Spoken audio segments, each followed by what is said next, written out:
Ever get hiccups out of nowhere and wonder why?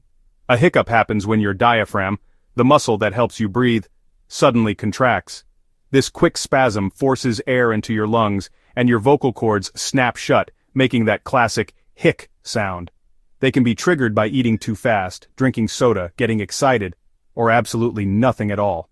Most go away on their own, but holding your breath or sipping water slowly can help reset your breathing rhythm. Gen Info, giving you quick answers for life's little glitches.